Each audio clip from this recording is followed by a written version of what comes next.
மீகா என்ற ஒரு புஸ்தகம் 6ஆம் அதிகாரம் 8ஆம் வசனம். மனுஷனே, நன்மை இன்னதென்று அவர் உனக்கு அறிவித்திருக்கிறார். நியாயம் செய்து இரக்கத்தை சிநேகித்து தேவனுக்கு முன்பாக மனத்தாழ்மையாய் நடப்பதே அல்லாமல் வேற எண்ணத்தை கர்த்தர் உன்னிடத்திலே. இன்னொரு வாட்டி வாசிங்க சத்தமா. மனுஷனே, நன்மை இன்னதென்று அவர் உனக்கு அறிவித்திருக்கிறார்.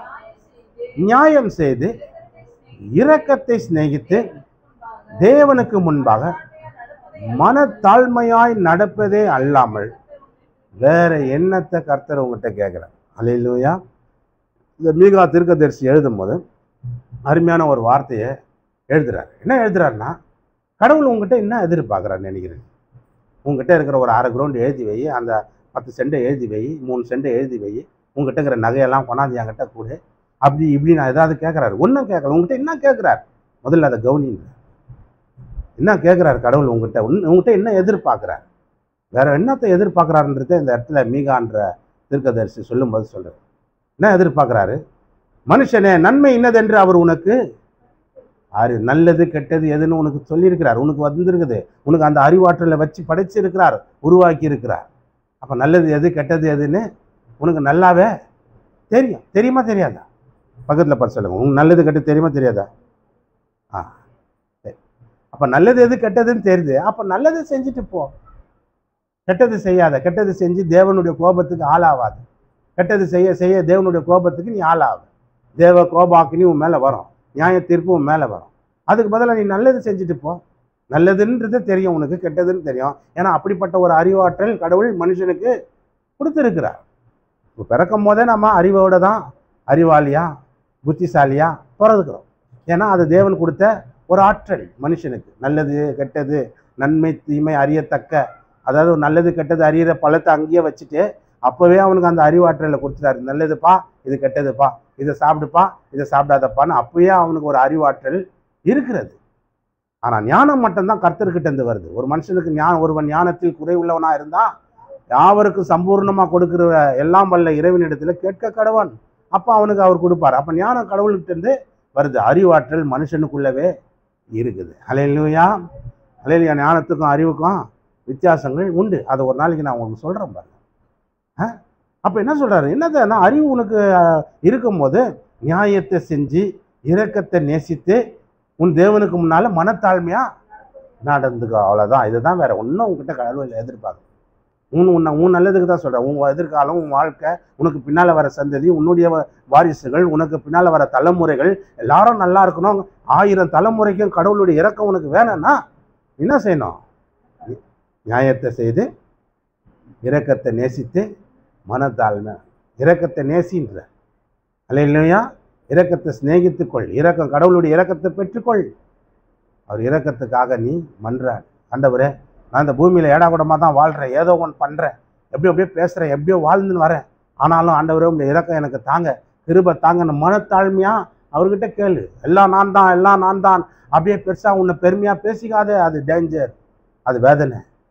அவர்கிட்ட நியாயம் செய், நீதி நியாயத்தை செய், இரக்கத்தை நேசி. இரக்கம் ரொம்ப முக்கியமானது. நியாய தீர்ப்பு நாளில் இரக்கம் மேன்மை பாராட்டும். அப்போ இரக்கத்தை ரொம்ப நேசிக்கும். மனத்தாழ்மையாக கடவுளுக்கு முன்னால் மனத்தாழ்மையான, இவனுக்கு முன்னால் மனுஷனுக்கு முன்னால் வேணா பெருமையாக பேசு, கெத்து காட்டு, எதை வேணாலும் பண்ணு. நல்ல துணி போடு பார், நான் அப்படிக்கிறேன் பாருன்னு, நான் எப்படி இருக்கிறேன் பாரு, நான் அப்படிக்கிறிய நீ, இதெல்லாம் கூட எதோ வேணா பேசின்னு போ. ஆனால் கடவுளுக்கு முன்னால் மாத்திரம் மனத்தாழ்மையாக அங்கே போய் கடவுள்கிட்ட போயிட்டு, ஆண்டவரே, நான் என் படிப்பின்னா, என் அறிவின்னா, நான் எம்மா பெரிய ஆள், நான் எப்படியாப்பட்டேன் அப்படிலாம் பேசிடாது. அவருக்கு முன்னால் எப்போமோ கடவுளுக்கு முன்னால் மனத்தாழ்மையாக நடக்கும். மனுஷனுக்கு முன்னால் வேணா நீ கீர்த்தியும் புகழ்ச்சியுமா ஓஹோன்னு வாழலாம். கடவுள் சொன்ன மாதிரி உன் பேரை பெருமைப்படுத்துவார். அல்லேலூயா. உன் பேரை பெருமைப்படுத்துவார். உன்னை வேணா ஒரு உதாரணமாக தலையாக வைப்பார், ஹெட்டாக வைப்பார். வாழாக்காமல் தலையாக்குவார், கீழாகாமல் மேலாக்குவார். கடவுள் மனுஷனுக்கு முன்னால் உன்னை ஒரு டாப்பாக வைப்பார், உயர்த்தி வைப்பார். ஒரு நல்ல ஒரு ஆசீர்வாதத்தோடு நீ வாழும்படி உன் லெவலில் மாற்றுவார். அது மனுஷனுக்கு முன்னால். ஆனால் கடவுளுக்கு முன்னால் ஒரு மனுஷன் என்ன பண்ணணும்? மனத்தாழ்மையை நிற்கணும். ஆண்டவரே, எங்கள் மேல் இரக்கமாக இரும், எங்கள் மேல் தயவாக இரும், எங்கள் மேல் கருணை காட்டும் ஆண்டவரனே. அவருக்கு முன்னால் என்ன பண்ணோம்? மனத்தாழ்மையை ரொம்ப முக்கியம். மனத்தாழ்மையாக நடக்கிறது தான் கடவுளை விரும்புகிறார். மனத்தாழ்மை ரொம்ப முக்கியம். அந்த இடத்துல வந்து நான் அப்படி இப்படின்ற உன்னை மிகப்படுத்திக்கிறதோ, உன்னை பெருமையாக பேசிக்கிறதோ, உன்னை மேன்மைப்படுத்திக்கிறதோ, மேட்டிமையாக வாழ்கிறதோ கடவுளுக்கு பிரியமே இல்லை. ஒரே அடி அடிச்சிடுவார். இல்லையா? பிரசங்கின்ற ஒரு புஸ்தகம் இருக்கிறது, 7ஆம் அதிகாரம். பிரசங்கின்ற ஒரு புஸ்தகம் 7ஆம் அதிகாரம் 13ஆம் வசனத்திலிருந்து 17ஆம் வசனம் வரைக்கும் வாசி. பிரசங்கின்ற புஸ்தகம் 7ஆம் அதிகாரம் 13லேருந்து 17 வரைக்கும் வாசி. தேவனுடைய செயல்களை கவனித்து பாரு. இன்னொரு வாட்டி வாசிக்குமா? தேவனுடைய செயலை கவனிச்சு பாரு, அவர் கோணலாக்கினத நேர்மையாக்கத்தக்கவன் யார்? நல்லா என்ன சொல்றாருன்னா, கடவுளுடைய செயலை கவனி. கடவுளுடைய செயலை, இந்த பின்னாடி இருக்கிற ஜனங்க முகமே தெரியல, நான் எப்படி பேசுவேன், கொஞ்சம் முன்னாடி வந்தீங்கன்னா உங்கள் முகத்தை பார்த்து நல்லா, அப்போ தானே எனக்கு கொஞ்சம் ஒரு இது வரும். கொஞ்சம் முன்னாடி வந்தீங்களேம்மா, நல்லா எங்கள் விசுவாசிங்கெல்லாம் தங்கமானுங்க, சொன்ன பேச்சை கேட்டு பட்டுன்னு வராங்க பாருங்க. அதுதான் விஷயம். நல்ல தங்கமான சவாரிக்கு தெரிவிக்கிறார்னா, தேவனுடைய செயலை கவனித்து பார், அவர் கோணலாகனா நேராக யாராலே முடியாது சார். அவர் கோணலாகனா கோணல் தான். முதல் கோணம் முற்றும் கோணம்னு ஒரு பழம் இல்லைன்னு சொல்கிறேன். ஃபஸ்ட்டே கோணை ஆயிடுச்சு, பெண்ட் ஆயிடுச்சுன்னா லாஸ்ட் வரைக்கும் சவுறு எப்படி வைக்கிறாங்களாம், கட்டு வேலை முதல்லேருந்து இங்கே கோணையாக போட்டானா மேலே போகிற வரைக்கும் அது கோணையாகவே போதான். அந்த மாதிரி முதல் கோணம் வாழ்க்கையில் அப்படி தான் சில பேருக்கு. முதல் ஒரு நல்ல ஆப்பர்ச்சுனிட்டி, கடவுள் கொடுக்குற நல்ல வாய்ப்பை ஒருத்தர் இழந்துட்டானா அதுக்கப்புறம் அவனுக்கு ரொம்ப பெரிய பாடு பிரச்சனைலாம் சந்திக்கிறான். அதான் சார் நல்லதை விட்டேன்டா, அப்பா கடவுள் என்ன ஒரு வாழ்க்கை கொடுத்தாட்றா, அதான் விட்டேன்டா நான் அப்படின்ற மாதிரிலாம் பேசும். எல்லாம் இவங்களுக்கும் ஒரு எண்ணம் வருது, எனக்கும் அந்த மாதிரி இருக்குது. கடவுள் கொடுத்த ஒரு ஆப்பர்ச்சுனிட்டியெல்லாம் நான் வாழ்க்கையில் இழந்துட்டேன் தெரியுங்களா அவங்களுக்கு. அந்த மாதிரிலாம் ஆரம்ப நாட்களில் விட்டுட்டேன் நான். சூப்பரான வாழ்க்கையெல்லாம் ஏற்படுத்தி கொடுத்தாரு எனக்கு. நான் தான் வீராப்பு வீம்பு பெரிய கௌரவம் மாதிரி அப்படியெல்லாம் பார்த்து விட்டுட்டேன் நான். அந்த நல்ல வாழ்க்கையெல்லாம் விட்டுட்டேன் நான். 2 வாழ்க்கையை கொடுத்தார் கர்த்தர், அருமையான வாழ்க்கையெல்லாம். இன்றைக்கு எங்கள் மனைவி பிள்ளைங்க எல்லாருக்குமே தெரியும், ஃபேமிலிக்கே தெரியும். நான் தான் அதை உதாசீனப்படுத்தி உதறி விட்டேன். அதுக்கப்புறம் வாழ்க்கையில் தண்ணி குடிக்காத, அது தண்ணிப்பட்ட பாடா என்ன சொல்லுவாங்க, தண்ணி குடிக்காத கதை தான், அந்த மாதிரிலாம் ஆயிடுச்சு. அப்போ தான் யோசனை, அடா பாவி கடவுள் கொடுத்ததை நம்ம விட்டுட்டோம்டா, நல்ல வாழ்க்கையை அமைச்சார், நான் தான் உதாசீனப்படுத்திட்டேன், வெறுத்துட்டேன், அசட்டை பண்ணிட்டேன் அப்படிலாம் நினச்சேன். அதுக்கப்புறம் தான் புரியுது. அதான் கடவுள் கோணலாக்குனா அதை நேராக்க யாராலையும், எந்த மந்திரவாதிக்கிட்ட போனாலும், எந்த பாய்கிட்ட, எந்த ஒரு மந்திரவாதி யாருக்கிட்ட போனாலும் ஒன்றை நேராக்கவே முடியவே முடியாது. அதை தான் சொல்கிறார். சொல்லிட்டு சொல்கிறாரு, வாழ்வு காலத்தில் நன்மையை அனுபவித்திரு, தாழ்வு காலத்தில் சிந்தனை செய். மனுஷன் தனக்கு பின் வருகிற ஒன்றையும் கண்டுபிடியாதபடி தேவன் இவ்விரண்டையும் ஒன்றுக்கொன்று எதிரிடையா வைத்திரு. நல்லா கவனி, என்ன சொல்றாருன்னா, வாழ்வு காலம் வரும்போது நல்லதை அனுபவி, நல்லா சாப்பிட்டு, நல்லா காசு பணம் இருக்கும்போது கறி மீன் எடுத்து சாப்பிட்டு, நல்லா நகை எடுத்து போடு, நல்லா துணிமணி எடுத்து போட்டு, நல்லா ஊரை சுற்றி நல்லா இரு. வாழ்வு காலத்து காசு இருக்கும்போது போ, இந்த மூலையிலேருந்து அந்த மூலைக்கு போ, அந்த மூலையிலேருந்து இந்த மூலைக்கு வா, துட்ட நல்லா சாப்பிட்டு அனுபவி. ஆனால் தாழ்வு காலம் கஷ்ட நேரம் வரும்போது கொஞ்சம் சிந்தனை செய்ய, இந்த கஷ்டம் வந்தது எதனால வந்தது ஆண்டவரே அப்படின்ற மாதிரி சிந்தனை செய். எல்லா நேரத்திலும் ஒரே மாதிரி இருக்கும்னு நினைக்காத. ஏன்னா ரெண்டுத்தையும் கடவுள் தான் வச்சுக்கிறாராம், எதிரடியாக வச்சுக்கிறாராம். என்ன எதிரடியாக வச்சுக்கிறாரு? தாழ்வு காலத்தில் சிந்தனை செய்ய, மனுஷன் தனக்கு பின் வருவதொன்றையும் கண்டுபிடியாதபடிக்கு தேவன் இவ்விரண்டையும் ஒன்றுக்கொன்று எதிரடையாக. பின்னால் என்ன வருதுன்னு உனக்கு தெரியாது சார், நாளைக்கு என்ன நடக்குதுன்னு உனக்கு தெரியாது சார், அடுத்த வாரம் என்ன நடக்குதுன்னு உனக்கு தெரியாது சார், அடுத்த மாதம் என்ன நடக்குதுன்னு உனக்கு தெரியாது சார், உனக்கு பின்னால் வர்றது என்னான்னு உனக்கு தெரியாது. அதனால தான் கடவுள் இது ரெண்டுத்தையும் எதிர்க்க வச்சுக்கிறான். நீ கண்டுபிடிக்கக்கூடாது சார், உனக்கு தெரியக்கூடாது. நீ கண்டுபிடிச்சினா நீ கடவுளுக்கு மேலே பெருசாக கெத்து காட்டுவேன். அடுத்த மாதம் என்ன நடக்கும் தெரியுமா, எனக்கு இப்படிப்பட்ட மருமகள் வரப்போகுது தெரியுமா, எனக்கு இப்படிப்பட்ட மருமகன் வரப்போகிறான் தெரியுமா, எனக்கு இப்படிப்பட்ட குழந்தை பிறக்கப்ப தெரியுமா. ஹலோ, நீ கண்டுபிடிக்காதபடி தான் எதிர வச்சுக்கிறாரு. ஆண் குழந்தையா வேணும்னு கேட்ட, பொண்ணு குழந்தையா பிறகுது. அல்லேலூயா. நீ கண்டுபிடிக்க முடியாது சார், உன்னால் முடியாது தான் கடவுள் இது ரெண்டுத்தையும் எதிர வச்சுக்கிறார். அதனால தான் சிந்தனை செய் அப்படின்றாரு. ஆனா வேணும்னு கேட்டான், பொண்ணா போறதுன்னு கிடக்குது. என்ன கடவுள் என்ன கைவிட்டாருன்றான். அடா பாவி, கடவுள் கையில், கடவுள் எது கொடுக்குறாரோ ஏற்றுக்கொள். தேவன் கோணல் ஆக்குனார்னா வேற யார் அதை நேரம் ஆக்க முடியவே முடியாது. அவர் பாதத்தில் விழுந்துட்டு தான் நல்லது. அதுக்கு அதான் தாழ்மையை எதிர்பார்க்குறான். மனுஷங்கிட்ட வேணா நான் யார் தெரியுமா, இந்த அம்மாவுக்கு சொல்றதே பயமாகுது, ஏன்னா அடுத்த வாரத்துலேருந்து வராதாயிடுது. நம்மளையே சொல்றாருப்பா அப்படி. கர்த்தர் நல்லவர். நான் யார் தெரியுமா, என் படிப்பு என்ன தெரியுமா, நான் எப்படியாப்பட்ட ஆள் தெரியுமா. மனுஷங்கிட்ட பேசு, கடவுள்கிட்ட போய் அப்படி பேசிடாத. கடவுள் என்ன சொல்வார், நீ மண்ணு, ஏய் நீ மண்ணு, பெரிய பட்டதாரி சார் நீ மண்ணு, நான் பெரிய ஆள் சார் நீ பூவு, நான் பெரிய ஆள் நீ புல்லு, நீ சாம்பல் அப்படின்னு. மனுஷனுடைய நாட்கள் பூவுக்கும் புல்லுக்கும் ஒப்பா இருக்குது. காற்று அடிச்சவனை பூ கட்டிடுது, வெயில் அடிச்சவனை புல்லு உலர்ந்து போயிடுது.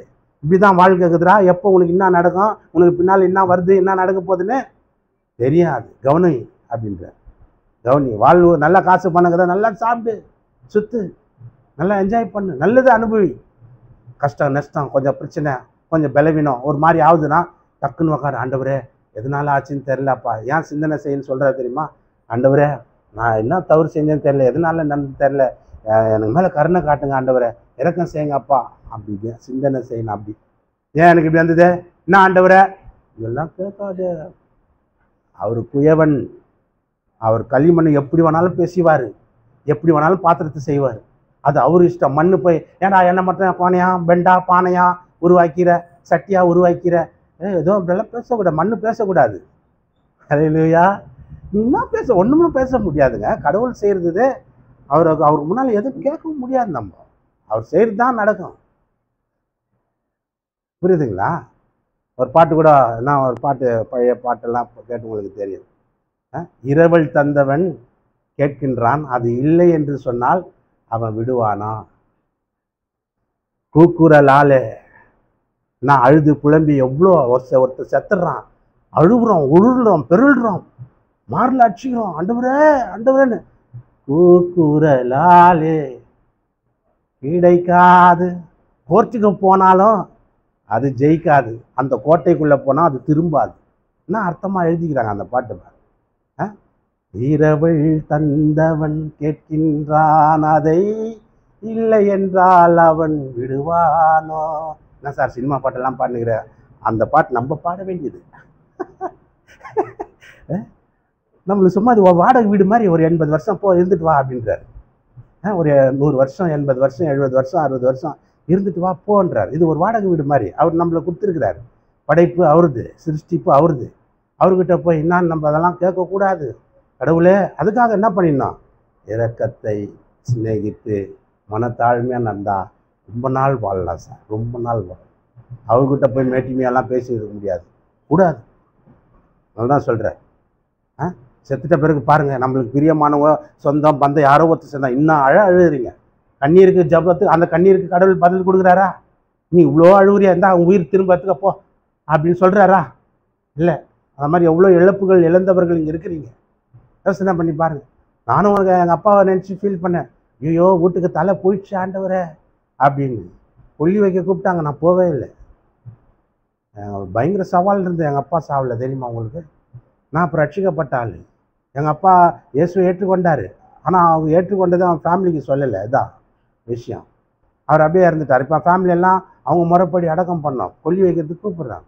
நான் கொல்லியெல்லாம் வைக்க மாட்டேன் அப்படின்னு. கட்சி வரைக்கும் எங்கள் அப்பா முகத்தையே நான் பார்க்க முடியல. அங்கே போனால் பயங்கர வெட்டு குத்து தான் நடக்கும், எல்லாம் கத்தியோடு நிற்கிறான்னு.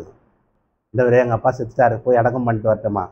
செத்தவர்கள், அதாவது ஆத்துமாவில் பாவம் செஞ்சு செத்த ஆத்துமாக நிற்கிது, அவன் செத்தவனை அடக்கம் பண்ணிட்டான், நீ என்னை ஃபாலோ பண்ணினார் ஒருத்தனை. அந்த மாதிரி நான் அவரை ஃபாலோ பண்ணிட்டேன், எங்கள் அப்பா முகத்தையே பார்க்குறேன்.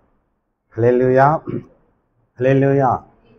அதனால தான் இப்போ அப்போ நான் அழுது எங்கள் அப்பா கொடுங்க ஆண்டவரை திருப்பி கொடுங்கன்னா கொடுக்க மாட்டார். மரணம் என்ற கோட்டைக்குள்ளே போயிட்டா திரும்பாதுன்னார். அந்த மாதிரி அந்த அர்த்தமுள்ள பாட்டெல்லாம் பயங்கரமாக இருக்குது பாரு.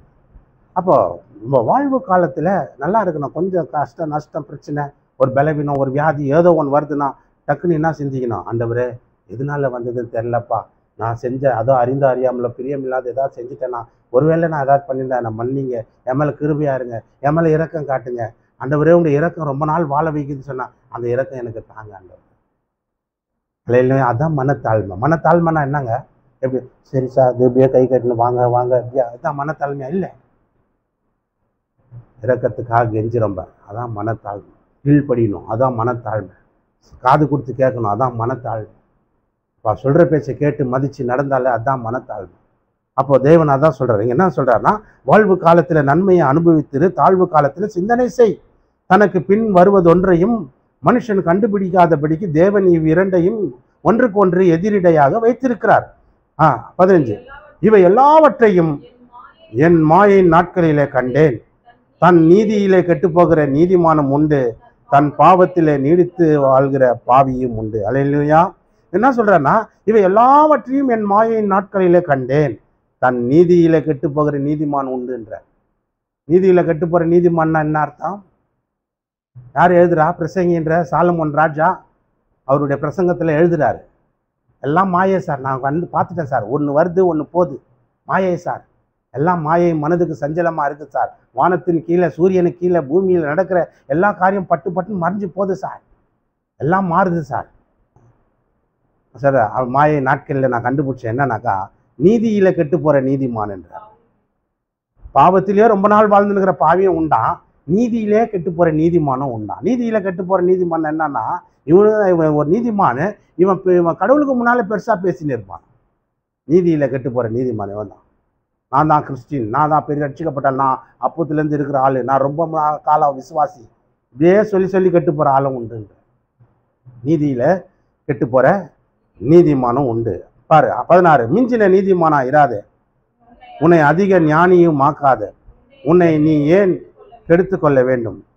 மிஞ்சின துஷ்டனா இராதே, அதிக பேதையுமா இராதே, உன் காலத்துக்கு முன்னே நீ ஏன் சாக வேண்டும்? அது சொல்றேன்னா, நான் மிஞ்சின நீதிமானாவும் இராத சொல்றேன், அதிக பிரசங்கின்வான் என்ன, அதிக பிரசங்கி அப்படின்றார். இல்லை, ரொம்ப யாருன்னா ரொம்ப பேசினா இருந்தா ரொம்ப அதிக பிரசங்கி மாதிரி பேசிக்கிற, எனக்கே புத்தி சொல்ற என்ன அப்படின்னு எல்லாம் சொல்லலாம். அதான் அது ரொம்ப மிஞ்சின நீதிமானா இருக்காது. நான் தான் பரிசுத்தம், நான் தான் ஜெபகிற ஆளு, நான் தான் அப்படி இப்படின்னு உன்னை மிஞ்சி பேசாத அப்படின்றது சொல்லிட்டு சொல்றாரு. அதிக 17 மிஞ்சின துஷ்டனா இராத, அதிக பேதையுமா இராத, உன் காலத்துக்கு முன்னால நீ ஏன் சாகணும் அப்படின்னா, மிஞ்சின துஷ்டனானாக்கா ரொம்ப நீ துன்மார்க்கமா அவனை ரொம்ப துஷ்டனா இருந்தா சீக்கிரமா செத்து போயிரு. ஒருத்தர் குயிக்கா நான் ரவுடி ரவுடி ரவுடின்னு பேர் எடுத்தாரு, டக்குன்னு உணர் ரவுடி இவனை வெட்டி போட்டுட்டான், செத்துட்டான். இப்போ மிஞ்சின துஷ்டனா இராத, ஏன் உன் காலத்துக்கு முன்னால நீ ஏன் சாகணும்? உனக்கு காலன்னு ஒன்று வச்சுக்கிறார், 60 வயசு 80 வயசு வச்சுக்கிறார். நீ மிஞ்சின துஷ்டனா இருக்கும் போத பட்டுன்னு உணர்த்த உன்னை முடிச்சுட்டு போயிடுறான், செஞ்சுட்டு போயிடுறான். உங்கள் ஊரில் சொன்னால் செஞ்சுட்டு போயிடுறான், முடிச்சுட்டு போயிடுறான், செஞ்சுட்டு போயிடுறான், போட்டு போயினாக்குறான். அப்போ உன் காலத்துக்கு முன்னாலே நீ செத்துடுற. ரொம்ப பேதையாமல் இருக்காதுன்ற. பேதையானாக்கா அடுத்த இன்னும் ஐடியாவே உனக்கு வர மாட்டேங்குது. எதனா ஒருத்தர் திட்டானே மனவேதனைப்பட்டு சூசைட் பண்ணிக்கிறேன். இதானே பேதையோட வாழ்க்கை தானே. புரியுதா நான் சொல்கிறது உங்களுக்கு? ரொம்ப பேதையாகவும் இருக்காது. பேதையானாக்கா அவன் பாரு வெகுலி மாதிரி இருப்பான், யாருன்னா திட்டா யாருன்னா ஒன்று சொல்லிட்டா ஓடி போய் தூக்க மாட்டேன். ஒரு ஆவி ஒரு அம்மா பிடிச்சின்னு வந்ததுங்க, அந்த ஆவியை கேட்டேன், அர்ரா நீ என்ன தெரியாதா, அந்த மரத்தில் தொங்குனாள் நான் தான், ஏண்டா செத்த மரத்தில் போயிருக்கேன், எங்கள் அப்பா திட்டாருன்னு. அப்பா திட்டுறதுக்காகவே சூசைட் பண்ணிட்டு போய் தற்கொலை பண்ணு. உங்களுக்கு நல்லா தெரியாது, அந்த ஆவி ரிட்டர்ன் எத்தனையோ தடவை இங்கே வந்துட்டு போயிடுச்சு. உங்ககிட்ட வரக்கூடாதுன்னு நினைக்கிறேன் பாஸ்டர், வந்துடுறேன் எப்படியாவது இட்டுன்னு வந்துடுறாங்கன்னு. அந்த ஆவி யாராவது, நானும் நீ இப்போ இருக்கிறது நல்லது தான், 4 பேரை பிடிக்கிறேன், அது இங்கே வருது, நான் ஜெபிக்கிறேன், விடுதலை ஆகிடுது. அது இல்லையா? நல்லது தான். சாத்தானுங்க ஏன் சுற்றுதுன்னா நல்லது தான். அது உன்னை பிடிச்சி ஆட்டி பாய்ச்சி அப்புறம் நீ கர்த்தரை தேடி ஓடியாடுற, நான் இங்கே உன்னை பிடிச்சி ஒரு ஜபம் போட்டு உனக்கு ஒரு விடுதலை தான், நீ இயேசு விசுவாசி. அல்ல இல்லையா? அப்போ சொல்லுங்க, ஆவிகள் சுற்றுறது நல்லது தான், நல்லது தான். ஒரு காலத்தில் ஆண்டவர்கிட்ட, ஏன் ஆண்டவர் இந்த பூமியில் ஆவி சுற்றுது, அதான் எடுத்து போட ஆண்டவர், எடுத்து போடான்னு மிஞ்சின ஆள் மாதிரி பேசியிருந்தேன் நான். அப்புறம் தான் இது 2 பேர் வந்த பிறகு ரட்சிக்கப்பட்ட பிறகு, எதனால்னா இந்த பிசாசு இருக்கிறதுனால தான் அது ஏறிக்குது. அவன் ஓடியாந்து எங்கெங்கேயோ போய் பார்க்குறான், செட் ஆகலை, குணமாகலை, இங்கே வரான், ஜெபிக்கிறோம், விடுதலை ஆகிடுது. சரி ஓகே, இப்போ ஆவிகள் இருப்பது நல்லது, கர்த்தருக்கு ஸ்தோத்திரம். அப்போ ரொம்ப பேதையாகவும் இருக்காது, வெகுலி மாதிரி இருக்காது. யாருன்னா திட்டினாங்கன்னா, அதாவது உனக்கு கோச்சிக்கின்னு போய் தற்கொலை பண்ணிக்கிறது. வீட்டிலலாம் பார்த்தீங்கன்னா +2 மார்க் எடுக்கலாம், அது திட்டினாங்கன்னு போய் தற்கொலை பண்ணிக்கிது. இல்லையா 10th ஃபெயில் ஆகிடுச்சான், எல்லாம் என்ன மார்க், அப்பா திட்டினாரு அம்மா திட்டினாங்கன்னு சொல்லி போய் தற்கொலை போய். அதான் அதிக பேதையாக இருக்காது. இன்னைக்கு இல்லைன்னா நாளைக்கு எடு, அடுத்த வருஷம் ட்ரை பண்ணு, முடிஞ்சுது. ஞானமாக மாறு, பேதையாக இருக்காது. காலத்துக்கு முன்னால் நீ போய் தற்கொலை பண்ணா நீ ஏன் உன் காலத்துக்கு முன்னால் சாகணுன்ற. நிறைய பேர் அதான் சொல்கிறான். அவனுக்கு காலம் 60-70 வச்சுக்கிறாரு. இவன் 20-25 செத்துடுறான், 18 செத்துடுறான். யோசனை பண்ணிப்பார். காலத்துக்கு முன்னால் இவன் செத்துட்டானா இந்த ஆவியெல்லாம் எங்கே சுற்றி நிற்குது? இங்கே தான் சுற்றி நிற்குது. ஹல்லேலூயா, ஹல்லேலூயா. ஒரு ஊழியக்காரர் சொன்னார் பாருங்க, செத்தாக்கா ஆவியெல்லாம் அது வந்து பாதாளத்துக்கு போயிடுது, அடி பாதாளம் மேல் பாதாளம் இப்படியெல்லாம் சொல்லின்னு கிடக்கிறாரு பாருங்க. அப்போ இந்த ஊர்லெல்லாம் சுற்றி நிற்குது அந்த ஆவியெல்லாம் இங்கே தான் இருக்குது. அந்த ஊழியக்காரை பார்த்தா நேரில் கேட்கணுன்னு, ஏன்ப்பா அந்த மாதிரி சொல்லினுக்கிற, டிவி கிடைக்குது, யூடியூப் கிடைக்குது, எதோ ஒன்றாலும் அடிச்சு விட்டுறாரு. ஆவியெல்லாம் பார்த்து செத்தாக்கா அந்த ஆவியெல்லாம் பாதாளத்துக்கு போய் அங்கே நிற்கிது, அப்புறம் தீர்ப்பு நரகம் அப்படின்றாரு. நம்மளாம் செத்தா எங்கே இலை பார்க்குற இடம் அந்த பரதேசியில் போய் நிற்குவாங்க. அப்போ செத்து பண்ண சில காலத்துக்கு முன்னால் செத்த ஆவியெல்லாம் சுற்றின்னு தான் கிடக்குது. அதுக்கெல்லாம் என்ன சொல்லுவேன், பேரே சொல்லுது. இயேசுவே எத்தனை ஆவியில் தெரித்தி விட்டுறார். இதெல்லாம் அவருக்கு புரியல பல்லுது. சரி விடுங்க, நல்லது. இப்போ என்ன சொல்கிறாருனாக்கா 15 இவை எல்லாவற்றையும் என் மாயை நாட்களில் கண்டேன். தன் நீதியில் கெட்டு போகிற நீதிமானும் உண்டு, தன் பாவத்திலே நீடித்திருக்கிற பாவியும். நீதி செய்கிறதுலேயே கெட்டு போகிற நீதிமானம் உண்டு, பாவத்திலேயே நீடித்து வாழ்கிற பாவியும் உண்டு அப்படின்றது. ஹல்லேலூயா. நீதியில் கெட்டு போகிற நீதிமான்னா யாருன்னா 1 சாமுவேல்ன்ற ஒரு புஸ்தகம் 15ஆம் அதிகாரம் 1 சாமுவேல் 15:22. அதற்கு சாமுவேல் கர்த்தருடைய சத்தத்திற்கு கீழ்ப்படுகிறதை பார்க்கிலும் சர்வாங்க தகனங்களும் கர்த்தருக்கு பிரியமா இருக்குமோ, பலியை பார்க்கிலும் கீழ்ப்படிதலும் ஆட்டு கடாக்களின் இனத்தை பார்க்கிலும் செவி கொடுத்தலும் உத்தமம். முன்னர் வாட்டி வாசிக்கிறேன். 1 சாமுவேல் 15:22. அதற்கு சாமுவேல் கர்த்தருடைய சத்தத்திற்கு கீழ்ப்படுகிறதை பார்க்கிலும் சர்வாங்க தகனங்களும் பலிகளும் கர்த்தருக்கு பிரியமா இருக்குமோ, பலியை பார்க்கிலும் கீழ்ப்படிதலும் ஆட்டு கடாக்களின் இனத்தை பார்க்கிலும் செவி கொடுக்க சேர்தலும் உத்தமம் அப்படின்னு. இது யாருக்கு சொல்றாரு? சாமுவேல் என்ற ஒரு பெரிய தீர்க்கதரிசி தேவ மனுஷன் வர்றாரு. யாருக்கிட்ட சொல்றாரு இந்த வார்த்தையை? சவுலுன்ற பெரிய ராஜா கிட்ட சொல்றார். சவுலுன்ற ஒரு பெரிய ராஜா கிட்ட இந்த அதிகாரத்தையும் இதுக்கு முந்தின 14ஆம் அதிகாரத்தையும் வீட்டுக்கு போய் நீங்க உட்காந்து வாசிச்சு பாருங்க. சாமுவேல் சொல்றாரு, சவுல் கேட்குறான், அந்த எதிரி நாட்டுக்கு போகலாமா, ஜெயிப்போனா, வெற்றி பெறுவனா? வெற்றி பெறுவேன். ஆனால் ஒன்று, அந்த பட்டணத்தில் ஒரு குண்டு ஊசி பின்னு கூட எடுத்துன்னு வரக்கூடாது, எல்லாத்தையும் சுட்டு சாம்பலாக்கிட்டு வந்துருங்க அப்படின்னு சொல்லிட்டு பாரு. இவன் என்ன பண்ணுறான், இந்த ராஜா நேராக போகிறான், அந்த நாட்டு ராஜாவை பிடிச்சி வச்சுக்கிறான். மகனை பிணை கைதியாக பிடிச்சின்னு வந்துடுறான். அப்புறம் ஆடு மாடு முதல் தரம், 2ஆவது தரம் குவாலிட்டி, செகண்ட் குவாலிட்டி, ஃபர்ஸ்ட் குவாலிட்டியாக இருக்கிற ஆடு மாடு எல்லாத்தையும் பிடிச்சின்னு வந்துடுறான். இப்படி தூக்கின்னு வந்து வச்சிடறான். அப்போ வச்சுட்டு என்ன சொல்கிறான், சாமுவேல் தீர்க்கதரிசி வராரு. என்னப்பா ஆடு மாடு சத்தெல்லாம் கேட்குது, என்ன பண்ண அப்படின்னா, இல்லை சார், அந்த மாதிரி அந்த ஊருக்கு நீ போய் எல்லாத்தையும் அழிச்சிட்டு வந்துருந்தேன், நான் ஏதோ கொஞ்சம் ஆடு மாடெல்லாம் எடுத்துன்னு வந்துட்டேன், அந்த ராஜாவும் உயிரோட பிடிச்சின்னு வந்துட்டேன் அப்படின்றத சொல்கிறான். அப்போ தான் இந்த சாமுவேல் என்ற ஊழியக்காரருக்கு கோபம் வந்து அவனை சொல்கிற வார்த்தை தான் என்ன சொல்கிறாரு, அவனை கோபம் வந்து என்ன சொல்கிறாரு, கர்த்தருடைய சத்தத்திற்கு கீழ்ப்படுகிறதை பார்க்கிலும் சர்வாங்க தகனங்களும் பலிகளும் கர்த்தருக்கு பிரியமா இருக்குமா? சார், நீ கீழ்ப்படுகிறது முக்கியமா, இல்லை நீ இந்த ஆண்டவர் 10 ரூபாய் காணி கொடுத்தேன், அதை செஞ்சேன் இதை செஞ்சேன் இப்படின்னு சொல்றது முக்கியமா? முதல்ல கீழ்ப்படின்ற எது முக்கியம் சார்? நீ பலி செலுத்திட்டேன்னு சொன்னா ஆண்டவர் ஏத்துப்பாரா? கீழ்ப்படின ஃபர்ஸ்ட். ஹல்லேலூயா. கடவுளுக்கு கீழ்ப்படியணும். கீழ்ப்படுகிறதை பார்க்கல நீ கொடுக்குற எல்லாம் பலியும் அவர் பிரியமா ஏற்றுக்கொள்ள முதல்ல கீழ்ப்படியா. அதுதான் மனத்தாழ்மைனா என்ன? கீழ்ப்படினது சார். மனத்தாழ்மையா நடப்பதான் அவர் எதிர்பார்க்கிறார். முதல்ல கீழ்ப்படினோம் அப்படின்னு சொல்றாரு. சொல்லிட்டு அப்புறம் சொல்றாரு, கர்த்தருக்கு பிரியமா இருக்குமா, பலியை பார்க்கிலும் கீழ்ப்படிதலும் ஆட்டு கடாக்களின் இனத்தை பார்க்கிலும் செவி கொடுக்க சேர்வதே உத்தமம்.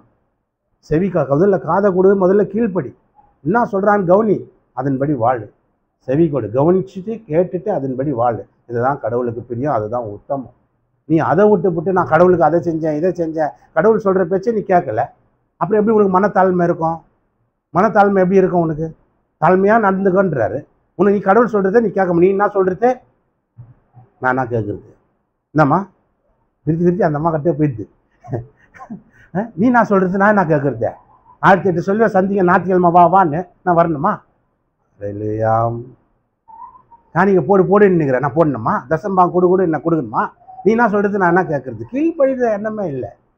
சொல்கிறாரு பாருங்க 23 இரண்டகம் பண்ணுதல் பில்லி சூன்ய பாவத்திற்கும் முரட்டாட்டம் பண்ணுதல் அவபக்திக்கும் விக்கிரக ஆராதனைக்கும் சரியாய் இருக்கிறது. நீர் கர்த்தருடைய வார்த்தையை புறக்கணித்தபடியால் அவர் உம்மை ராஜாவா இராதபடி புறக்கணித்து தள்ளினார் என்றார்.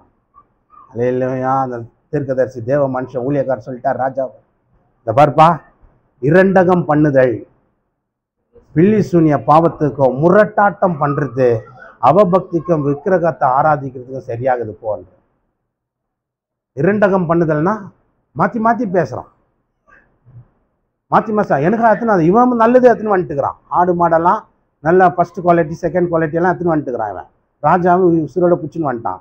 இப்போ ஊழியக்கார் வந்து கேட்டார், ஏன்டா அங்கே ஒரு பின்னு கூட எடுக்கக்கூடாது, அந்த ஊரில் எல்லாத்தையும் சுட்டு எரிச்சிட்டு வரேன்னு சொன்னாக்கா நீ எதுக்கிட்ட ஆடு மாடெல்லாம் எத்தனை வந்தேன்னு கேட்குறாரு. எனக்கா எத்தான் அந்த ஆடு மாடல் நானே ஒண்டியாவா சாப்பிட போகிறேன், ஆண்டவருக்கு பலி கொடுக்க போகிறேன்றான். அதான் சொன்னேன், இரண்டகம் பண்ணுதலும் பில்லி சூன்ய பாவத்தை. அப்படின்னா உனக்கு நீயே பில்லி சூன்யம் வச்சுக்கிற மாதிரிறான். எனக்காகவா அப்படின்னு சொல்லினுங்கிற மாற்றி மாற்றி பேசுகிறான். இந்த ராஜா மாற்றி மாற்றி பேசுகிறான், ஏடா கூடமா பேசுகிறான். இப்போ ஒன்று பேசுகிறான், அப்புறம் கேட்டா நான் அப்படி சொன்னேன், எனக்காகவா உனக்காகவா அப்படின்னு மாற்றி பேசுகிறான். அல்லேலூயா. கடவுளுக்குன்னு தீர்மானம் பண்ணிட்டேன், அப்புறம் என்ன சொல்கிற, எங்கள் வீட்டில் திட்டுறாங்கன்ற. அல்லேலூயா. கர்த்தர் நல்லவர். அதான் இரண்டகம் பண்ணுதல் பில்லி சூன்ய பாவத்துக்கு சார் அடையாளமாக இருக்குது. உனக்கு யாரும் பில்லி சூன்யம் வைக்கணும்னு அவசியம் இல்லை, உனக்கு நீயே வச்சுன்னுக்கிற. எப்படி வச்சுக்கின? இரண்டகம் பண்ணுதல், இது கர்த்தருக்குன்னு சொல்லிட்டு அப்புறம் கொடுக்காம ஆயிட்ட. ஒரு ஆடு கர்த்தருக்கு தரேன்னாங்க, இன்னும் ஆடே கொடுக்கல. கர்த்தர் நல்லவர். இந்த மாதிரி தான் நிறைய பேர் அதை தர ஆண்டவருக்கு இதை தரேன்னு பொறுத்து நல்லா பண்ணாங்க, நேர்ந்து கொண்டாங்க, கட்சியில் ஆண்டவர் கொடுக்கல. இப்படிதான் அவன் இரண்டகம் பண்ணுதல் பில்லி சூன்ய பாவத்துக்கு உனக்கு நீயே பில்லி சூன்யத்தை வச்சுக்கிற. போ முரட்டாட்டம் பண்ணுறது, அதாவது முரட்டு பிடிக்கிற, கீழ்ப்படினா படிய மாட்டுற, சொல்கிற பேச்சு கேட்க மாட்டேன். அப்போ என்ன, அது முரட்டு குணம், முரட்டாட்டம் பண்ணுற. இந்த முரட்டாட்டம் எதுக்கு தெரியுமா அடையாளமாக இருக்குது? அவபக்தி. உனக்கு பக்தியே கிடையாது, அவபக்தி. இரண்டகம் பண்ணுதல் பில்லி சூன்ய பாவத்துக்கும் முரட்டாட்டம் பண்ணுதல் அவபக்திக்கும் விக்கிரகத்தை ஆராதிக்கிறதுக்கும் சரியா இருக்குதுரா அப்படின்னு சொல்லிட்டு 24 சொல்றாரு. அப்பொழுது சவுல் சாமுவேலை நோக்கி, நான் கர்த்தருடைய கட்டளையையும் உம்முடைய வார்த்தைகளையும் மீறினதினாலே பாவம் செய்தேன். நான் ஜனங்களுக்கு பயந்து அவர்கள் சொல்லை கேட்டேன். இவன் இந்த ராஜா என்ன சொல்றான் பாருங்க. அப்பொழுது சவுல் சாமுவேலை நோக்கி, நான் கர்த்தருடைய கட்டளையை உம்முடைய வார்த்தைகளையும் மீறினதினாலே பாவம் செஞ்சுட்டேன். ஆண்டவருடைய கட்டளையும் உன் வார்த்தையை மீறி நடந்துட்டேன் சார், அதனால பாவம் செஞ்சுட்டேன் சொல்லிட்டு சொல்றான். என்ன சொல்றான்? நான் ஜனங்களுக்கு பயந்தது அவர்கள் சொல்ல கேட்டுட்டேன். நீ ராஜா சார், நீ தான் லீடரு, நீ தான் நாட்டு ராஜா, நீ எடுக்கிற முடிவு தான் ஜனங்க கேட்கணும். நீ ஜனங்க சொல்ல கேட்கலாமா? சொல்லு, நீ ஜனங்க சொல்ல கேட்கலாமா? கேட்கக்கூடாது. நீ தான் ராஜா, நீ அப்பா, நீ அம்மா, நீ குழந்தை பேச்சை கேட்கக்கூடாது. குழந்தை சொல்லணும், சேத்துல விடு ஆடுறேன்னோ விட்டுருவியா? கிணத்துல விடுன்னோ விட்டுருவியா? நீ அப்பாவா? அது அப்பாவா? நீ தான் அப்பா, நீ தான் குழந்தைய அழகா நடத்தணும். இவன் தான் ராஜா, இவன் ஜனங்க சொல்ல கேட்டான்றான்.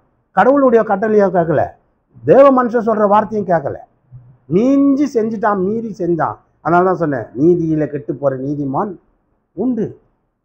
மனத்தாழ்மைன்றது இவனுக்கு இல்லை பாரு. சொல்லிட்டாரு அப்பவே சாமுவேல் தீர்க்கதரிசி, நீ எப்போ கடவுளுடைய வார்த்தையை புறக்கணிச்சியோ அப்பவே கடவுளும் நீ ராஜாவா இராதபடி புறக்கணிச்சிட்டார். நீ எப்போ கடவுள் வார்த்தையை ரிஜெக்ட் பண்ணிய தள்ளிட்டியோ அப்பவே கடவுள் உன்னையும் ராஜாவா இராதபடி தள்ளிட்டார். இவனுக்கு 2வது சான்ஸுங்க. இது முதல் சான்ஸ் ஒன்று கொடுத்துருக்கிறாரு. அதுவும் நீங்கள் 1 சாமுவேல் 13ஆம் அதிகாரத்தை வீட்டுக்கு போய் வாசிங்க. முதல் சான்ஸ் ஒன்று கொடுக்குறாரு. அங்கே போய் என்ன கொடுக்குறாரு? 13ஆம் அதிகாரத்தில் 8ஆம் வசனத்துல நீங்கள் பார்த்தீங்கன்னாக்கா உங்களுக்கு அது புரியும். என்ன சொல்கிறாருன்னா, சாமுவேல் வரணும், வெயிட் பண்ணோம், ஒரு யுத்தத்துக்கு போனோம், சாமுவேல் வரணும், சாமுவேல் வந்து தான் பலி செலுத்தணும், சர்வாங்க தகன பலிகளும் சமாதான பலியும் செலுத்தணும். இப்போ சாமுவேல் வரத்துக்கு லேட் ஆகுது, ஜனங்கள்லாம் செதறி பயப்படுறாங்க. இப்போ இந்த ராஜா என்ன பண்ணிட்டான், சவுல் ராஜா இவனே என்ன பண்ணிட்டான், சர்வாங்க தகன பலி செலுத்திட்டான். பலி செலுத்துறது யாரு? ஒன்று தீர்க்கதரிசி செலுத்தணும், இல்லை ஆசாரியன் செலுத்தணும். இவன் என்ன பண்ணிட்டான் ராஜா, இவன் செலுத்தக்கூடாது, ஏன்னா தீர்க்கதரிசி செலுத்தணும், ஆசாரியன் செலுத்தணும். இவன் என்ன பண்ணிட்டான், இவனே பலி செலுத்திட்டான். வீட்டுக்கு போய் நீங்கள் படிச்சு பாருங்க, உங்களுக்கு நல்லா புரியும். அப்போ பலி செலுத்துறதுனால அப்போ கடவுளுடைய கோபம் வந்து அப்போ சொல்கிறாரு, நீ துணிஞ்சு செஞ்சதுன்னா பலி நீ ஏன்டா செலுத்தின? நான் வரதுக்குள்ளே நீ ஏன்டா பலி செலுத்தின அப்படின்னு. அல்ல இல்லையா? நான் வரதுக்குள்ளே நீ என்ன பெரிய ராஜா மாதிரி, நீ பெரிய தீர்க்கதரிசி மாதிரி, நீ பெரிய ஒரு ஆசாரியன் மாதிரி, நீ எதுக்குடா பலி செலுத்தின? சார் ஜனங்கள்லாம் ஒரு மாதிரி பண்ணுறாங்க, அதனால தான் பலி செலுத்திட்டேன். அப்போவே டென்ஷன் ஆகிட்டார். அப்போவே கடவுள் சொல்கிறார், இவனை ராஜாவை ஆக்குறது எனக்கு மனஸ்தாபம் ஆகுதுப்பா அப்படின்னு கடவுளே சொல்லிட்டார். அப்போ இவன் நான் நீதியில் கெட்டு போகிற நீதிமான், அதுதான் சொல்கிறான். நாம் என்ன அவர் தீர்க்கதரிசி வந்து தான் பலி கொடுக்கணுமா, ஆசாரியன் வந்து தான் பலி கொடுக்கணுமா, நம்மளே குத்தலாண்டான்னு கொடுத்துட்டான். அல்ல இல்லையா? கர்வ பிரவேசம், வீடு கர்வ பிரவேசம், ஒரு பாஸ்டரை கூப்பிட்டு ஜெபமா, நம்மளே ஜெபிச்சிக்கலாண்டா. இல்லையா? ஒரு கும்பல் அப்படி தான் இருக்குது. ஒரு நல்லது கெட்டது ஒரு ஊழியக்காரை கூப்பிட்டு, ஒரு ஊழியக்கார சபை போதகரை கூப்பிட்டு ஜெபிக்கலாம், நம்மளே ஜெபிச்சிக்கலாண்டா, நம்மளே ராஜா, நம்மளே மந்திரி. அந்த மாதிரி இருக்கக்கூடாது. எதுக்கு ஊழியக்கார் அதை கூப்பிடணும்? அந்த ஊழியக்காரை கூப்பிடல, இவனே பலி செலுத்திட்டான். இது ஒரு ஃபால்ட்டு பண்ணிட்டானா அப்போவே அவன் மேலே கோவம் வந்துச்சு. இங்கே என்ன பண்ணிட்டான், சொல்கிற பேச்சு கேட்காம எல்லாத்தையும் எரிச்சிட்டு சாம்பல் ஆக்கிட்டு வாடான்னா எல்லாத்துலேயும் பாதி எடுத்துன்னு வந்துட்டுக்கிறான். இதுவும் பெரிய கோபம். அப்போ நீதியில் கெட்டு போகிற நீதிமான் ஆண்டவருடைய வார்த்தையை கீழ்ப்படியாமல் போனான். அதுதான் மனத்தாழ்மை உனக்கு இல்லை. தாழ்மையாக நடந்துக்கொன்றார். ஏன் தாழ்மையாக நடந்த? கீழ்ப்படிகிறது, காது கொடுத்து கேட்கறது, இதுதான் கீழ்ப்படிதல், இதுதான் மனத்தாழ்மை. மனத்தாழ்மை என்னன்னா அப்படியே அடங்கி கிடங்கி அப்படியே பணிவாக இருக்கிறது தான் தாழ்மையா? இல்லை, கீழ்ப்படினாங்க, அதுதான் தாழ்மை, மனத்தாழ்மை. நீ என்ன சொல்கிறது, நான் என்ன கேட்கறதுன்னெல்லாம் இருக்கக்கூடாது. கடவுள் சொல்கிறாருன்னா கீழ்ப்படி. கடவுள் சொல்கிறாருன்னா ஆண்டவருடைய வார்த்தை உனக்கு நேராக வருதா கவுனி, ஆண்டவருடைய வார்த்தை உனக்கு நேராக வருதா ஏற்றுக்கொள். பாஸ்டர் எனக்கு பேசல உனக்கு பேசினாருன்னு சொல்லாது. இதில் எதுவும் என்ன காரியம், என்ன எனக்கு என்ன ஆண்டவர் கொடுத்த வார்த்தை இன்னைக்கு என்னை பற்றி ஏதோ சொல்கிறாரா, என்னை பற்றி உணர்த்துறாரா ஆண்டவர், அப்போ நான் அதை செய்யணும், அதை கீழ்ப்படியணும், செய்யணும்னு அதை உணர்ந்து கொள். அதான் மனத்தாழ்மை. ஆண்டவர் வேறு என்னத்தை உங்கள்கிட்ட கேட்குறாரு? அல்லேலூயா. என்னத்தை கேட்குறாரு? இரக்கத்தை சிநேகித்து நியாயத்தை செய்து மனத்தாழ்மையை நடப்பது எல்லாமே. வேறு என்ன தம்பி உங்கள்கிட்ட கேட்குறாரு கடவுள்? வேறு என்ன ஒன்றுமே கேட்கல. அல்லேலூயா. இன்னொருத்தரை சொல்லிடுறேன் பாருங்க, நேரம் கம்மியாக இருக்கிறபடினால. யோபுன்ற ஒரு புஸ்தகம் 6ஆம் அதிகாரம், யோபு 6:24. மாடு ஒட்டகம்லாம் போச்சு, ஏதோ பண்ணிட்டேன், நீ தான் ஏதோ மிஸ்டேக் பண்ணிட்ட, அதனால தான் எல்லாம் போயிடுச்சு இப்படியே யோபு சொல்லிட்டு கிடக்குறான்னு. அப்போ யோபு கேட்குறான், என்ன கேட்குறான்னா, நான் எதில் மிஸ்டேக் பண்ண அதை சொல்லு, நான் சரி பண்ணிக்கிறேன். எதில் நான் மிஸ்டேக் பண்ணேன்னு, எதில் தவிர்னனோ என்று எனக்கு தெரியப்படுத்துங்கள், நான் அதை எனக்கு உபதேசம் பண்ணுங்கன்றான். யார் இவர்? யோபு, பெரிய மனுஷன். இவர் யார்? எப்படியாப்பட்டவர்? 1ஆம் அதிகாரத்துக்கு வாங்க, 1ஆம் வசனத்தை வாசிங்க. ஊஸ்து என்ற தேசத்திலேயே யோபு என்னும் பேர் கொண்ட ஒரு மனுஷன் இருந்தான். அந்த மனுஷன் உத்தமனும் சன்மார்க்கனும் தேவனுக்கு பயந்து பொல்லாப்புக்கு விலகுறவனுமான இருந்தான். அல்லேலூயா. இவனை பற்றி ஸ்டேட்மெண்ட்டு முதல் வசனத்திலே கொடுக்குது. இவன் எப்படியாப்பட்ட உத்தம சன்மார்க்கன் நீதிமான், தேவனுக்கு பயந்து பொல்லாப்பு செய்யறதுக்கு விலகி வாழ்ந்தான். அப்பேற்பட்ட மனுஷன் என்ன தெரியுமா சொல்கிறான்? நான் எதில் மிஸ்டேக் பண்ணேன் எனக்கு சொல்லுங்கள் சார். தாழ்மை பாருங்க, தாழ்மை பாரு. நான் நீதிமான்றா, நீனா எனக்கே சொல்கிறியா அப்படின்னலாம் கேட்கல சார். இவனுக்கு ஒரு பிரச்சனை வந்துடுச்சு, போராட்டம் வந்துடுச்சு, 10 குழந்தைங்க பட்டுன்னு செத்து போயிடுச்சு, ஆடு மாடெல்லாம் எடுத்துன்னு போயிட்டானுங்க, சொத்துக்கு எல்லாம் போயிடுச்சு, நடுத்தெருவில் வந்து உக்காந்துட்டான், ஒரு மரத்துக்கு அடியில் வந்துட்டான், உடம்பெல்லாம் வியாதி உக்காந்து சொரிஞ்சுன்னு கிடக்குறான். அந்த நேரத்தில் அந்த ஃப்ரெண்ட்ஸுங்கெல்லாம் வந்து சொல்கிறாங்க, நீ ஏதோ பண்ணிட்டடா, அதான் கடவுள் உனக்கு இவ்வளோ வாட்டி வதக்கிட்டாடுறா, இவ்வளோ கஷ்டத்தை கொடுத்துட்டாரா, நீ ஏதோ கடவுளுக்கு பிரியமில்லாத பண்ணிட்டடான்னு. எது தான் பண்ண சொல்லுங்கப்பா அப்படிங்காரு. நான் எதில் தவறுனோ எனக்கு உபதேசம் பண்ணுங்க, நான் சரி பண்ணிக்கிறேன். அப்போ எப்படியாப்பட்ட மனுஷன் இவன்? நீதிமான். நான் நீதிமான் பெருசாக பேசலை. இவன் நீதிமானாக இருந்தாலும் என்ன சொல்கிறான்? நான் ஏதாவது மிஸ்டேக் பண்ணியிருந்தா எனக்கு சொல்லுங்கள். இதுதான் மனத்தாழ்மை. அங்கே பாருங்கள், சவுல் அவன் ஒரு கழுதை பின்னாடி போயிருந்த ஆளை கூப்பிட்டு ராஜாவாக ஆக்கினார் கர்த்தர். அல்லேலூயா. கழுதை பின்னால் கழுதியை காணன்னு தேடின்னு போனவனே கூப்பிட்டு ராஜாவாக்கினார். அப்படியாப்பட்டவன் துணிஞ்சு செய்கிறான், கீழ்ப்படிய மாட்டேன்றான், ஆண்டவர் சொல்கிறத மதிக்க மாட்டேன்றான், ஆண்டவருக்கு பயப்பட மாட்டான், ஜனங்களுக்கு பயப்படுறான். ஜனங்க சொல்கிற பேச்சு கேட்குறான், ஆண்டவர் சொல்கிற பேச்சு கேட்க மாட்டான். அப்போ இவனுக்கு என்ன ஆயிடுச்சு? துணிக்கான அதிகம் கீழ்ப்படிதல் இல்லை, முரட்டாட்டம் பண்ணுறவனா ஆகிட்டான். செவி கொடுக்க மாட்டேன்றான், கீழ்ப்படிய மாட்டேன்றான், ஒரு தாழ்மையே கிடையாது அவன்கிட்ட. நான் தான் ராஜான்ற மாதிரி பெருசாக பேசுகிறான். அதனால தான் கடவுள் அவனை ராஜாவாக இல்லாத ஆக்கிட்டார்.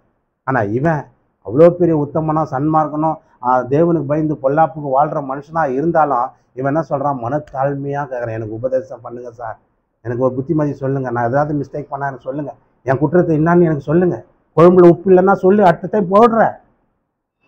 கேட்குறீங்கல்ல? குழம்பு நல்லாக்குதா? நல்லா தான் இருக்குது, என்ன குறை அதை சொல்லு, ஃபஸ்ட்டு குறைய சரி பண்ணிக்கிறேன் அப்படின்னு சொல்கிறவங்க யாருன்னா இருக்கீங்களா? இங்கே நல்லா இல்லையா? அவன் எவ்வளோ கஷ்டப்பட்டது நல்லா இல்லைன்றாரு பாரு. பிரியாணி அப்படி செஞ்சேன் உப்பு இல்லைன்றாரு பாரு. சார் குறை சொன்னால் நீ சீர்படுத்திலாம் சரி பண்ண அடுத்த டைம்.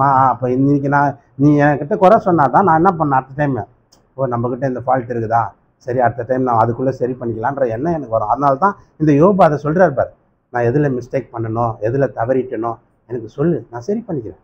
குழம்புல உப்பு இல்லையா சொல்லு போடுறேன், காரம் கம்மியாகிடுச்சா அடுத்த டைம் வைக்கும்போது கொஞ்சம் காரம் தூக்கலாக வைக்கிறேன். இதுலெல்லாம் இருக்குது. ஆனால் மிஸ்டேக் பண்ணேன்னு கேட்டால் நான் என்ன பாவம் பண்ணேன், நான் யாருக்கு என்ன பண்ணேன், ஒரு ஈயரும் கூட துரோகம் பண்ணதில்ல, கடுகு அழுவு கூடவான். இவங்க சொல்கிற வார்த்தைலாம் வித்தியாசமாக ஜனங்க சொல்கிறதெல்லாம். நான் ஒரு கடுகு அழுவு கூட யாருக்குன்னா செய்யலவோ செஞ்சதெல்லாம் இந்த அம்மா ஏடா கூடமா செஞ்சுக்குது. ஆனால் சொல்ல முடியாது சார், ஒரு கடுகு அழுவு கூட நான் யாருக்கு, எள் அளவு கூட நான் கெட்ட எண்ணெய் வைக்கல சார், எள் அழுவுதான். எம்மா எம்மா அவன் சொல்கிறான் அவ்வளோ பெரிய ஆள். அவனை குறித்து ஆண்டவர் அதே 1ஆம் அதிகாரத்தில் 8ஆம் வசனத்தை வாசித்து பாருங்களேன். ஆண்டவர் கொடுக்குற சாட்சி பாருங்க. அவனை குறித்து கர்த்தர் சாத்தானை நோக்கி, என் தாசனாகி யோபு மேலே கவனம் வச்சிட்டியா நீ, அப்போ உன்னை போல ஒருத்தன் இல்லை அப்படின்ற. அப்போ யோபு அப்படியேப்பட்ட ஆள். ஆனால் அங்கே அவங்க ஃப்ரெண்ட்ஸுங்க வந்து சொல்கிறான், நீ ஏதோ பண்ணிட்டுக்கிற அதனால தான் உனக்கு இவ்வளோ கஷ்டம் வந்துச்சு, ஏதோ எம்மா காத்தாயம்மா நீ ஏதோ வந்துட்டுக்கிற அதான் இவ்வளோ கஷ்டம் வந்துச்சு, ஏம்மா அது வந்துச்சு இது வந்துச்சு, ஏதோ நீ ஏதோ பண்ணிட்ட சார், அதாவது என்ன பண்ண சொல்லு சரி பண்ணிக்கிறேன். யோபு சொல்கிறார் இதுதான் தாழ்மை. என்ன தாழ்மை? இவ்வளோ பெரிய மனுஷனாக இருந்தாலும், அவன் நீதிமானாக இருந்தாலும் அவனுக்கு இருக்குது பார் தாழ்மை. அல்லேலூயா. 2 பேர் ஜெபம் பண்ண போனாங்க தேவாலயத்துக்கு. அங்கே 2 பேர் பண்ணுற ஒருத்தர் என்ன சொல்கிறான், ஆண்டவரே நான் விபச்சாரக்காரன் பரிகாரன் அவன் இவன் அந்த மாதிரியெல்லாம் இல்லை, வாரத்தில் 2 தடவை உபவாசிக்கிறேன், அந்த எனக்கு வர வருமானத்துலலாம் காணிக்க தசம்பங்கள்லாம் கொடுக்குறேன் அப்படின்னு சொல்கிறான். வெளியே ஒருத்தர் நின்று என்ன பண்ணுறான், ஆண்டவரே பாவியான என் மேலே. அப்போ கடவுள் யார் நீதிமான்னாரு? பாவி. அவன் எவனா தாழ்மையை விரும்புகிறான். மனுஷங்களை என்ன சொல்கிறான், நான் ஒரு பாவி, என் மேலே கொஞ்சம் கருணை காட்டுங்க, நான் எவ்வளோ பெரிய ஆளாக இருந்தாலும் நான் ஏதோ ஒரு மிஸ்டேக்கில் இருக்கிறேன், ஏதோ ஒரு தவறு செஞ்சுக்கிறேன், நான் மன்னிச்சுருங்க. அவன் தாழ்மையாக கேட்கும் போது கடவுள் அவனுக்கு என்ன பண்ணுறாரு, அவனை தான் நீதிமான்ன்றார். ஒருத்தர் நான் எல்லாத்தையும் செஞ்சேன், எல்லாத்தையும் கடவுள்கிட்ட பேசக்கூடாது, அதான் கடவுள்கிட்ட பேசக்கூடாது. கவனிங்க, கடவுள்கிட்ட போய் நான் பெரிய ஆள், நான் அவரு இவரு நான் அப்படியாப்பட்டதுன்னெல்லாம் பேசக்கூடாது. கடவுளுக்கு முன்னால் நம்ம மனத்தாழ்மையாக நடக்கணும் நாம, அதான் நல்லது. அல்லேலூயா அல்லேலூயா. ஆனால் அதான் சொல்கிறார், மனத்தாழ்மையாக நடப்பதே அல்லாமல் கடவுள்கிட்ட போயிட்டு நான் அந்த மாதிரி கடைசியாக ஒரே ஒரு வசனத்தை வாசிச்சுட்டு நம்ம திருவிருந்து ஆராதனை போகிறோம். தானியேல் 9ஆம் அதிகாரம் 18ஆம் வசனம். தானியேல் என்ற ஒரு புஸ்தகம் 9:18.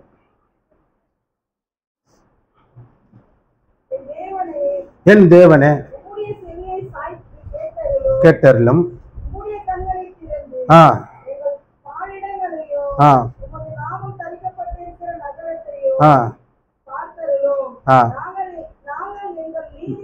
நல்லா கவனிங்க, நாங்கள் எங்கள் நீதிகளை அல்ல